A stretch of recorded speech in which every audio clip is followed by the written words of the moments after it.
Yo les boss, aujourd'hui on va voir comment réussir ces reverbs de voix. C'est un sujet assez sensible, souvent quand j'écoute des mix un peu amateurs, je ressens ce manque de maîtrise au niveau des reverbs sur les voix. Donc dans cette vidéo, je vais vous montrer un tips pour mettre sa reverb dans les temps et éviter les erreurs. Ensuite, je vous parlerai de la méthode Abbey Road dans le filtrage fréquentiel. On parlera de l'importance trop souvent négligée du prédélai, puis je vous expliquerai la compression en sidechain. On se posera la question, est-ce que je dois mettre ma reverb en bus ou en insert, et où dans ma chaîne, puis je vous montrerai quelques petits effets intéressants qu'on peut mettre derrière une reverb. On passe à la démo. Donc là j'ai un morceau de Noki qui s'appelle Oh No, j'ai enlevé tous les autres effets et les instruments, on les remettra à la fin pour vous expliquer. Donc là, on écoute la prise de voix sans reverb. On roule à bord de la caisse, on fly à bord de la Lexus, à coups d'oire, peu de pêche, un peu d'ail sur le plexus. D'accord, donc on a cette piste. Là, ensuite, on va vouloir mettre une reverb pour donner, hop, ça. On roule à bord de la caisse, on fly à bord de la Lexus, à coups d'oire, peu de pêche, un peu d'ail sur le plexus. Alors, la première chose que je vais vous montrer, c'est comment mettre une reverb dans les temps. Ici, j'ai pris une Valhalla Vintage Verb. Alors, cette reverb-là, je la prends très souvent pour mes voix parce qu'en fait, elle a plein de modes différents. On peut la mettre en hall, en plate, en room, en tout ce qu'on veut. Donc, je la trouve cool. Elle a pas mal aussi de réglages au niveau des EQ. Elle a des réglages de modulation et voilà, un pré-délai. Et elle est assez simple d'utilisation et à mes oreilles sonne quand même toujours assez bien. Donc la première chose, c'est mettre sa reverb dans les temps et éviter les erreurs. Alors, je tiens quand même à dire que ça se fait majoritairement à l'oreille. Ici, on a quelque chose pour calculer un truc qui rentrera dans les temps et qui donc sera naturellement plutôt efficace. Et quand on sait pas le faire, il vaut peut-être mieux passer par là. Mais le vrai truc, c'est quand même de le faire à l'oreille et d'avoir vraiment la reverb avec le timing que vous voulez. Vraiment que vous aurez entendu que c'est ça qui sonne le mieux pour vous. Ça, c'est pour éviter de se tromper au début. Donc alors, pour trouver le tempo, c'est un calcul qui se fait, c'est 60 000, donc 60 000 millisecondes qui fait 1 minute, donc 60 000 divisé par le tempo en BPM égale le délai en millisecondes pour un quart de note. D'accord? Donc par exemple, ici j'ai 160 BPM. Ce que je vais faire, c'est prendre 60 000 divisé par 160 et ça va me donner 375. On peut voir ici que c'est ce que j'ai réglé, 3,75. Ça, c'est ce qui correspond à un quart temps. Donc ce que je fais, c'est que j'ouvre un delay. Le edge delay, j'aime beaucoup pour ça. On va se mettre tout simplement sur BPM. Alors là, j'ai réglé mon BPM déjà en bas. Mais je peux mettre host. Donc host, c'est le BPM qui est de ma session. Si je veux pas mettre le BPM de ma session, j'appuie sur BPM. Tac, je rentre. Admettons si c'est 180. Et on voit que le BPM change. Là, je vais laisser 160. Je mets en un quart. Et je mets millisecondes. Comme ça va me dire le nombre de millisecondes qu'il y a sur un délai un quart à 160 BPM. Et on voit 375. Donc, qu'est-ce que ça me permet, cette petite technique avec le edge delay? C'est de me dire, ok, si je veux que ma reverb soit plus courte, mais quand même dans les temps, je la mets à un huitième, tac, 188. Je la mets à un 16e, tac, 94. Je la mets à un demi pour qu'elle soit plus longue, tac, ça multiplie à chaque fois automatiquement. Moi, je fais quasiment toujours comme ça quand je veux vraiment régler dans les temps, mais sinon, bon, en général, j'essaie de faire comme à l'oreille, mais parfois, il arrive que je veuille mixer vite, et tac, tac, tac, je rentre ça, et en général, on se trompe quand même rarement avec cette technique. Donc ça, c'est pour le decay. Donc le decay, c'est le temps de durée de ma reverb. Donc on va écouter, hop. On roule à bord de la caisse, on fly à bord de la Lexus, à coups d'oire, peu de pêche, un peu d'ail sur le plexus. J'aurais pu la mettre aussi 2 fois plus longue, mais ici ça va être trop long. Déjà 3,75 c'est assez On long. roule à bord de la caisse, on fly à bord de la Lexus, On entend comme elle se à coups prolonge. d'oire, peu de pêche. Pour autant elle est dans les temps. Mais si j'avais voulu mettre, donc tout à l'heure on avait vu 1.88, ça aurait pu coller aussi peut-être. On roule à bord de la caisse, on fly à bord de la Lexus, à coups d'oire, peu de pêche, un peu d'ail sur le plexus. On voit que la phrase recommence à peu près quand la reverb se finit, donc ça marche très bien. On essaie à 94. On roule à bord de la caisse, on fly à bord de la Lexus, à coups d'oire, peu de pêche, un peu d'ail sur le plexus. Plus une reverb va être longue, plus elle va s'entendre, plus elle va être ambiante, plus en fait, effectivement, sur une voix chantée, une reverb longue va prolonger la voix. Sur une voix rappée, il vaut peut-être souvent mieux mettre un decay plus court, parce que plus ton decay va être court, plus la reverb va se finir vite, et plus ce sera intelligible et ta voix sera moins reculée longtemps. D'accord? Donc ça, très important. Il faut faire attention à son decay, éviter de dépasser quand même des trop longs decay. Quand c'est chanté, on peut aller un peu plus haut. Quand c'est rappé, on va un peu plus bas. Ensuite, j'avais parlé de la méthode Abbey Road pour le filtrage fréquentiel. La méthode Abbey Road, c'est de dire, ok, je filtre tout ce qu'il y a en dessous de 600 Hz et tout ce qu'il y a au-dessus de 8000 ou 5000. Je sais plus exactement, mais peu importe. En gros, là, j'ai un filtre, je vais l'appliquer. On va dire 8000 et 600.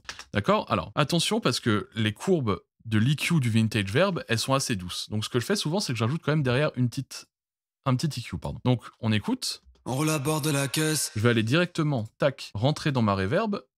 Hop. On roule à bord de la caisse, on fly à bord de la Lexus, un couloir, peu de pêche, un peu d'ail sur le plexus. Et si j'enlève mon EQ, On roule à bord de la caisse, on fly à bord de la si j'enlève aussi ces EQ là, un couloir, peu de pêche, un peu d'ail sur le plexus.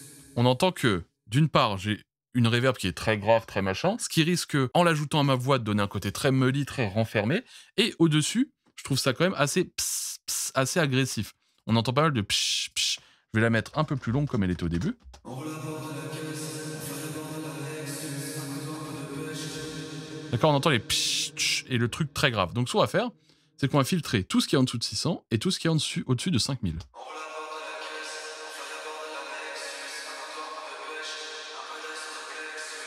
D'accord? Donc on a moins ce côté mais on a toujours un peu ces petits alors, c'est pas dramatique parce qu'en fait, c'est une reverb, elle sera assez bas dans le mix, donc elle sera pas très forte, donc on l'entendra pas forcément. Si vous voulez quand même faire attention à ça, vous ouvrez un DSR.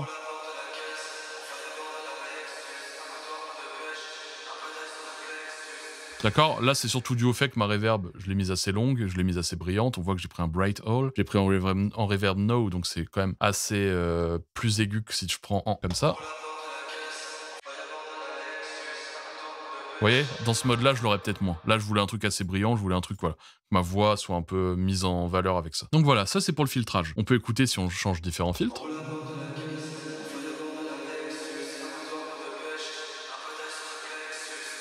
C'est vrai que moi, souvent, j'ai pour habitude de filtrer à 500, 600 ou 350. En général, pour une voix, je mets rarement mon filtre en dessous de 350. Alors attention quand même, c'est pour une reverb qui suit ma voix en continu. Quand ça va être une automation, des fois, j'hésite pas à laisser des graves pour créer une ambiance, un truc, voilà, un mood. Mais là, vu que c'est un truc qui reste tout le long, ça fait partie pour moi de ma voix principale et ça fait partie de mon lead. Et vu qu'elle reste tout le long, je vais faire en sorte quand même d'avoir un truc plutôt clean. Donc, on va partir sur 600 et on écoute au-dessus.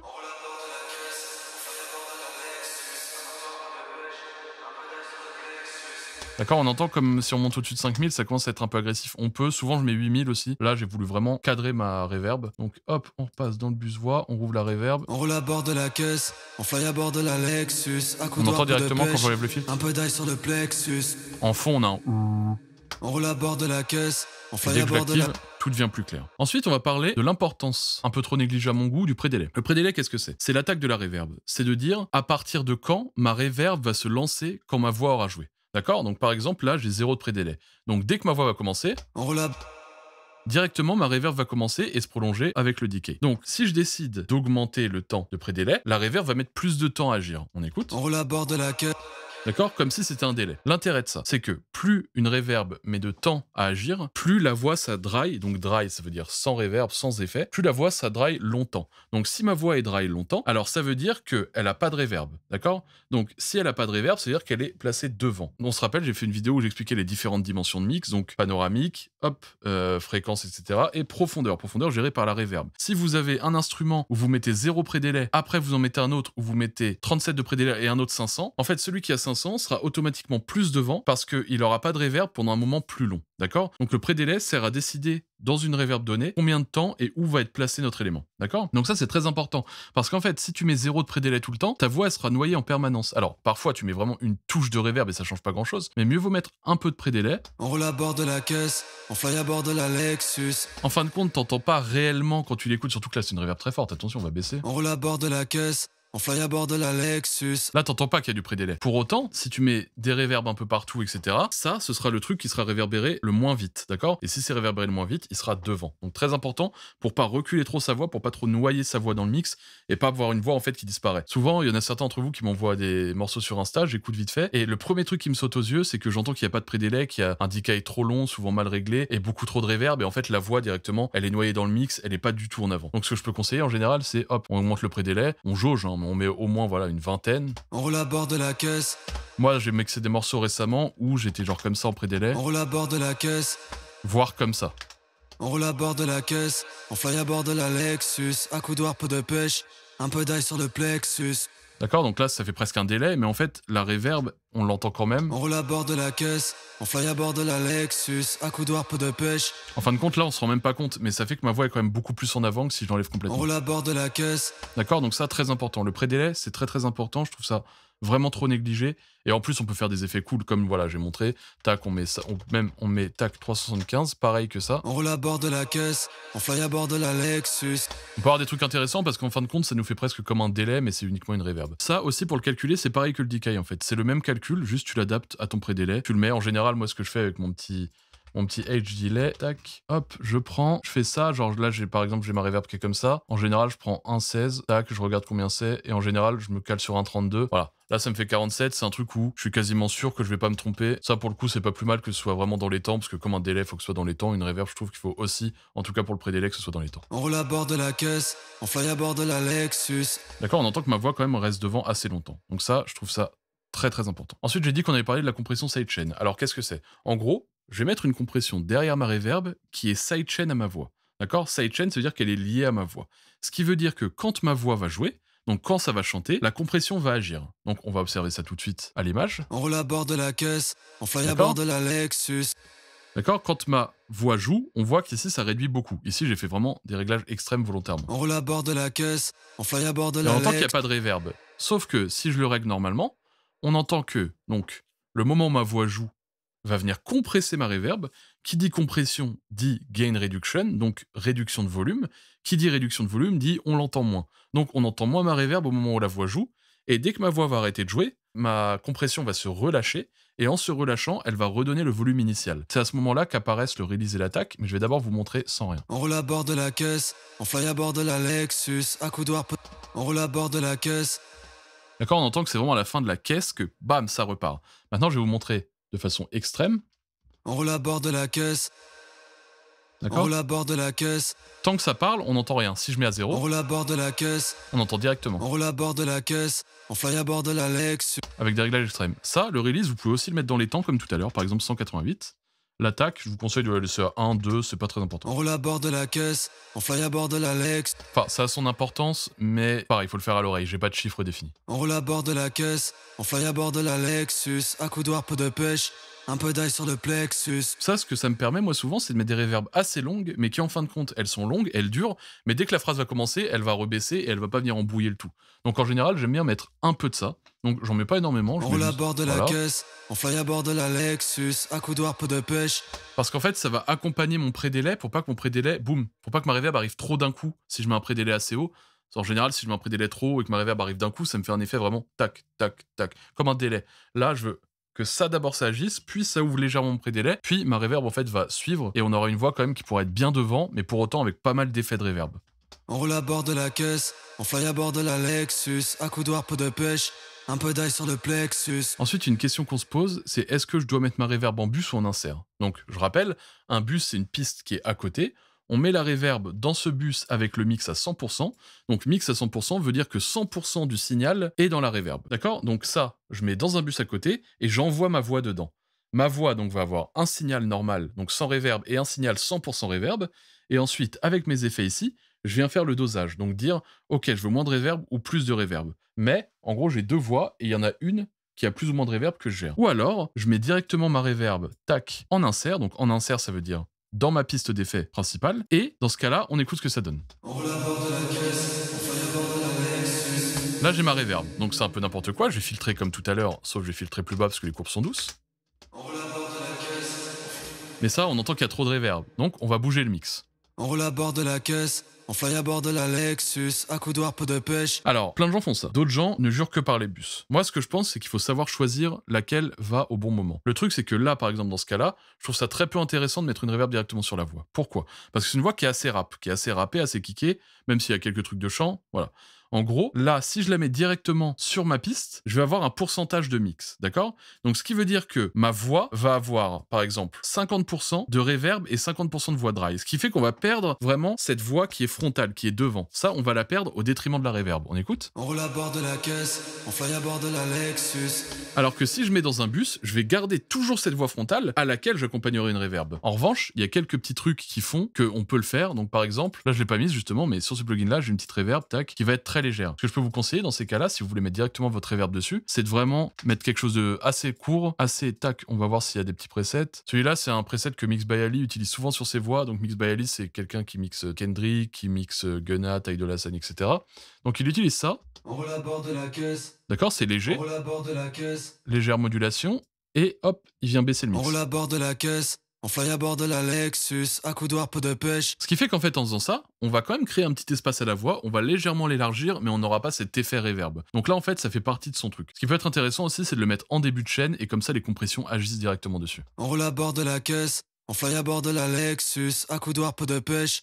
On entend comment ça élargit quand même la voix? On roule à bord de la caisse. On roule à bord de la caisse. Ma voix est directement plus large, quand même plus imposante dans le mix. Donc c'est quelque chose quand même qui est intéressant à faire. Moi, en général, je préfère quand même le mettre sur mon bus parce que je trouve que j'ai un meilleur contrôle. Mais il arrive que, par exemple, sur ce plugin-là, j'active la reverb à 0. Donc on va écouter. On roule à bord de la caisse. D'accord, si on la On bouge. roule à bord de la caisse. On roule à bord de la caisse. On roule à bord de la caisse. Ça m'élargit légèrement ma voix, ce que je trouve aussi intéressant. Ici, je l'ai pas mis dans ce mix-là parce que je voulais quand même une voix beaucoup plus frontale. J'avais quand même pas mis énormément de reverb. Je préfère mettre mes reverbs sur les bus parce que j'ai un meilleur contrôle, mais des fois, en insert, ça peut être bien. Je veux quand même... Ceux qui n'ont pas la maîtrise complète, je vous conseille quand même de mettre sur des bus. Vous perdez rien à mettre sur un bus. Vous aurez une voix plus frontale, votre voix sera moins reculée dans le mix, vous aurez une meilleure maîtrise et c'est beaucoup plus facile comme ça. Après, en insert, voilà. Dans certains cas, ça peut être bien. Et ensuite, j'aimerais bien vous montrer quelques petits effets qu'on peut mettre derrière les reverbs. Donc là, on réécoute avec ma reverb. On roule à bord de la caisse.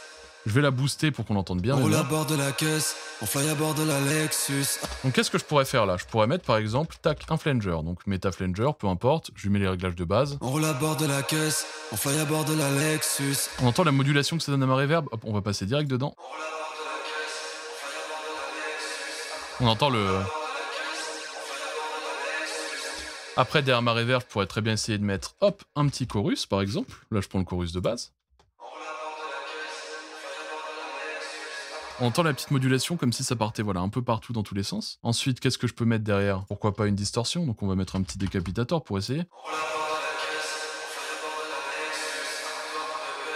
Ça c'est un truc que je fais super souvent. Mettre une saturation derrière mes reverbs, je trouve ça trop intéressant. Globalement, en fait, derrière mes reverbs, je peux mettre tous les effets de modulation. Donc tout ce qui est flanger, chorus, ça ensemble. On va écouter. Donc là, ça la module à mort. Mais le truc, c'est que, bon, là, je vais vous montrer comme ça, mais si on remet dans la voix normale... On roule à bord de la caisse, on fly à bord de la Lexus. On entend cette petite modulation en fond. Un peu d'ail sur le plexus. Donc le truc, c'est que là, ça a pas mal baissé mon volume. On roule va à quand bord même de la baisser l'effet. caisse, on fly à bord de la Lexus. À coudoir, peu de pêche. Un peu d'ail sur le plexus. Ce que je veux vous montrer là-dedans, c'est qu'il faut vraiment tester, en fait. Vous testez les effets qui vous branchent, tac, on ouvre. On regarde, par exemple, on va dans modulation, flanger, phaser. Tiens, on va essayer un phaser. On roule à bord de la caisse, on fly à bord de la Lexus. À coudoir, peu de pêche. Tu vois comment ça peut être intéressant, le... On roule à bord de la caisse, on fly à bord de la Lexus. On entend les à gauche-droite. coudoir, peu de pêche. Un peu d'ail sur le plexus. On peut donner des effets aussi en automation, on n'est pas obligé de la mettre sur notre reverb constante, mais voilà. On peut trouver les effets qu'on veut. Donc là, je vais mettre en contexte avec tous mes effets, et on va écouter ça. Avec et sans la reverb. On roule à bord de la caisse, on fly à bord de la Lexus. À coudoir, peu de pêche, un peu d'ail sur le plexus. Sur l'ordinateur, je suis un harmonie. Je voulais son cœur et son sale body. Arrêter les points, c'est mon seul motif. Et puis so down, yeah, mon track solar. J'arrive en team et c'est l'incendie. Rage, puis solar. Et je veux l'enfer sur mes shades, mes shades, mes shades. Et je veux l'enfer sur mes shades, mes shades, mes shades. Everyday, je suis online. Ils veulent copier mes lines. Sur la game, je suis on fire. La boîte est que ton knife. Everyday, je suis online. On entend que quand je l'enlève, ma voix est plus frontale, mais aussi moins enrobée et moins quand même dans le mood, et fait moins partie du mix. Donc voilà pour ce qui est des reverbs. Il faut faire très attention à son decay, à son pré-délai, et surtout à son dosage. Faut pas mettre trop de reverb. Des fois, un peu moins que ce qu'on pense. On règle notre reverb et on baisse un tout petit peu. On verra que dans les systèmes, genre les voitures, etc., ça passera beaucoup mieux si on réduit un peu. Sinon, en fait, ça brouille tout notre mix et ça devient vraiment quelque chose de brouillon. Donc voilà, si la vidéo t'a plu, si t'as appris des choses ou que tu veux me soutenir, et je te laisse mettre un pouce bleu, suivre la chaîne, me suivre sur Insta, activer la cloche, prendre un petit preset ou une formation si tu veux apprendre ou mixer plus facilement. Et puis en attendant, je te retrouve dans une prochaine vidéo. Bye!